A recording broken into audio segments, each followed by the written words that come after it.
क्षत्रिय कुल का कल्याण करने वाली मां भगवती दुर्गे तुझे नमस्कार है। छात्र धर्म, संस्कृति व इतिहास के प्रतीक परम पूज्य केसरिया ध्वज को नमस्कार है। श्री क्षत्रिय युवक संघ के संस्थापक व मेरे जीवन के संबल एवं प्रेरक पूज्य तन सिंह जी को नमस्कार है। और आज इतने उद्वेलित होकर, इतने अति उत्साह में इस तीर्थ स्थल पर जिनको श्रद्धा उत्पन्न करने हम सभी लोग उमड़ कर आए हैं, ऐसे पन्नराज जी को नमस्कार है।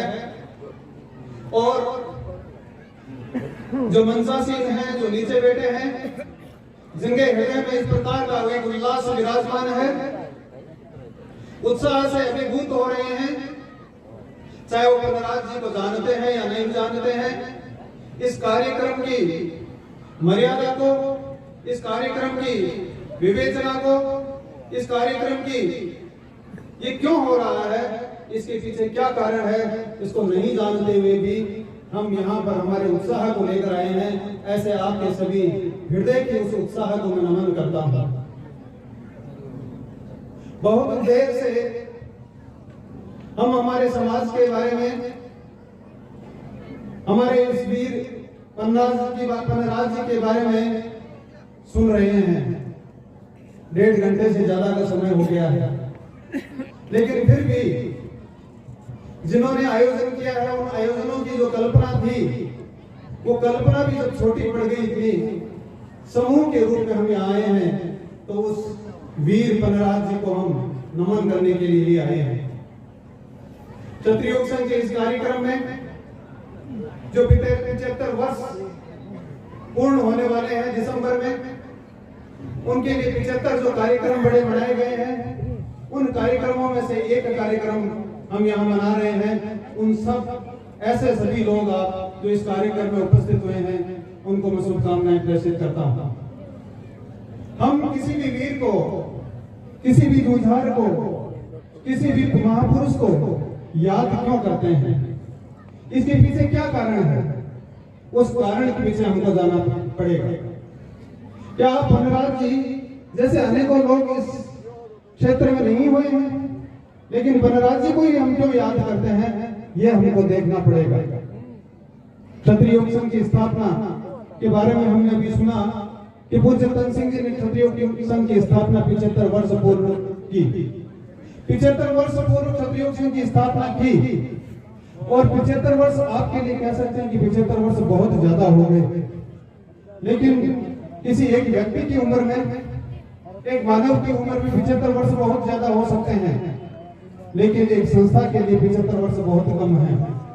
और ऐसे ही 75 वर्ष पूर्ण होने वाले हैं, उसमें इस कार्यक्रम को हम मना रहे हैं। लेकिन हम कल्पना करें कि क्षत्रिय युवक संघ की स्थापना क्यों हुई, ऐसी क्या पीड़ा थी जो क्षत्रिय युवक संघ की स्थापना करनी पड़ी। और यदि हम हृदय से सोचेंगे, हम हमारी बुद्धि से और मन बुद्धि से सोचेंगे, तो हमको पता चलेगा कि पूज्य तन सिंह जी की भी यही पीड़ा थी। जब कि इस प्रकार से एक जमाना आने वाला है जिसमें हमारी जो पहचान है वो समाप्त होने वाली है, हमारी जो प्रेरणा है वो समाप्त होने वाली है, हमको हमारा जो सम्मान है वो नष्ट होने वाला है, हमारा जो स्वाभिमान है वो स्वाभिमान हमारा नष्ट होने वाला है। उस स्वाभिमान को किस प्रकार से रोका जा सकता है, उस सम्मान को किस प्रकार से रोका जा सकता है, वो जो त्याग की क्षमता हमारे अंदर थी, जो बलिदान की क्षमता हमारे महापुरुषों में थी, जो हमारे देने की प्रवृत्ति हमारे महापुरुषों की थी, वो प्रवृत्ति समाप्त होने वाली है। और जब इस प्रकार की प्रवृत्ति समाप्त हो जाती है, तब नष्ट हो जाया करती है, कोई भी चीज रहा नहीं करती है। ये तो छोटी सी चीज को हम देख लें, किसी भी वस्तु की ये नियम है प्रकृति का कि कोई भी वस्तु यदि काम में नहीं ली जाएगी, कोई भी वस्तु यदि उपयोगी नहीं होगी, तो नष्ट हो जाएगी, उसको फेंक दिया जाता है। ये मेरे हाथ में माइक है, यदि ये काम करना बंद कर देगा तो फिर इसको हम हाथ नहीं लगाएंगे, इसको फेंक दिया जाएगा। ये कुर्सियां जिन पर हम बैठे हैं, अगर इसके एक टांग टूट जाए और वो हम बैठने लायक नहीं रहे, तो फिर इस पे व्यक्ति बैठेगा नहीं। जो जूतियां हम पहनते हैं, और उस हमारी जो कांटों से रक्षा करती है, पत्थरों से रक्षा करती है, धूप से रक्षा करती है, यदि वो उस रक्षा करना बंद कर दे तो क्या फिर हम उनको पहनेंगे? उनको हम नहीं पहनेंगे। और पूज्य तन सिंह जी के 75 वर्ष पूर्व यही एक दिमाग में और हृदय में इस प्रकार की पीड़ा जागृत हुई। छोटे से ही थे, कोई बहुत ज्यादा बड़े नहीं थे।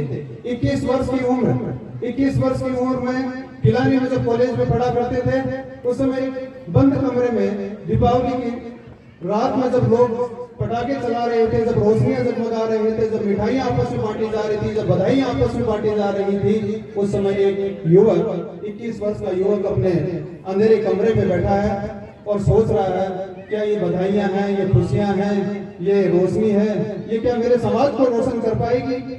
ये जो बधाइयां आपस में दी जा रही है, क्या वास्तविक बधाइयां हैं? ये जो खुशियां मनाई जा रही है, क्या वास्तविक खुशी है? और अंदर से प्रकार का एक जवाब आता है कि ये खुशियां सब नकली है, ये खुशियां वास्तव में जो खुशी हम चाहते वो नहीं है। तो फिर वो क्या है? वो किस प्रकार से मेरे समाज में खुशी आ सकती है? मेरे कौम फिर से वापस से वो किस प्रकार से जगमगाहट कर सकता है? वो मेरी कौम जिसमें भगवान राम ने जन्म लिया, मेरी वो कौम जिसने भगवान श्री कृष्ण ने जन्म लिया, मेरी वो कौम जिसका सिर कटने पर भी धड़ 13-13 मील तक लड़ता जाता था। ऐसी मेरी जो कौम है, उसकी मर्यादा किस प्रकार से बन पाएगी? उसका त्याग किस प्रकार से आ पाएगा? वो स्वाभिमान किस प्रकार से जागृत हो पाएगा? ऐसी जो पीड़ा है वो पूरी रात आगे चलती रही और उस पीड़ा ने जन्म लिया क्षत्रिय संघ। उस जो व्यथा थी हृदय की, उस व्यथा ने जन्म लिया क्षत्रिय संघ। और जो क्षत्रिय संघ आज साकार रूप में आपको दिखाई दे रही है, जो एक व्यक्ति की पीड़ा थी, जो पूज्य तन सिंह जी की पीड़ा थी, वो हजारों व्यक्तियों की पीड़ा बन गई, वो लाखों लोगों की पीड़ा बन गई। और आज आप लोग इतनी तादाद में आए हैं, आप लोगों की भी वो पीड़ा बन चुकी है। लेकिन उस पीड़ा को क्या जागृत करके उस पीड़ा का बखान करते रहे? क्या उस पीड़ा को हम घुट घुट कर उससे पीड़ित होते रहे? नहीं।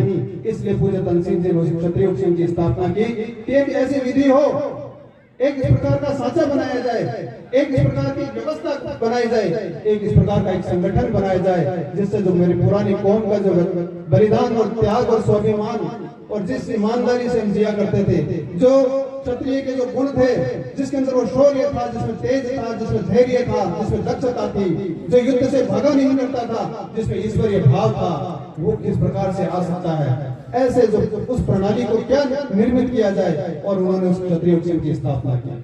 ऐसे क्षत्रिय संघ की स्थापना करके ऐसे उन युवकों को उसमें लाया जाए, उस सांचे में से उस प्रकार से निकाला जाए कि इस प्रकार का एक सच्चे क्षत्रिय का निर्माण हो जाए। सच्चे क्षत्रिय का निर्माण करना कोई आसान काम नहीं है। राजपूत को इकट्ठा करना भी कोई आसान काम नहीं है। समाज को एकत्रित करना भी कोई आसान काम नहीं है।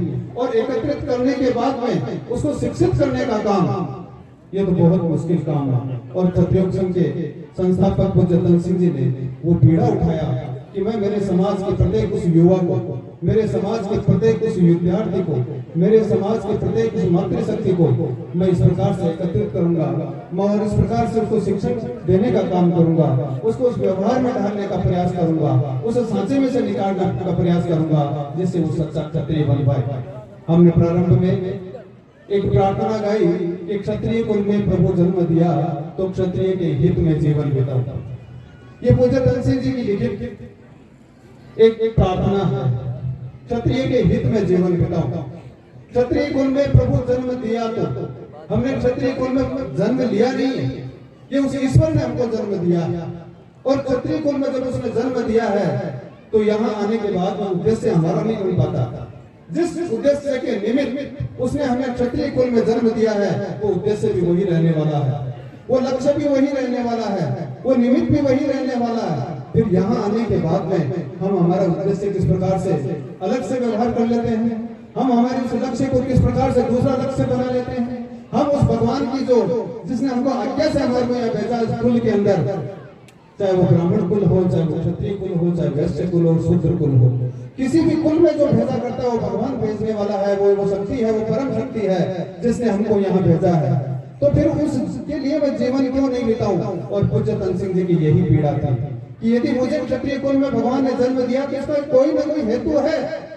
बिना हेतु कोई भी काम नहीं होता है, बिना हेतु कोई भी काम, किसी भी चीज को बनाई जाती है, चाहे वो निर्जीव वस्तु हो और चाहे वो सजीव वस्तु हो, बिना हेतु के नहीं बनाई जाती है। एक खाती है एक कारपेंटर है, वो अगर टेबल बनाता है तो उसके पीछे पहले उसका हेतु है, उसका उद्देश्य निर्मित करता है, उसका लक्ष्य निर्मित करता है कि वास्तव में वो हेतु क्या है। ये माइक किसी ने बनाया है तो उससे पहले इसका उद्देश्य निश्चित हो गया।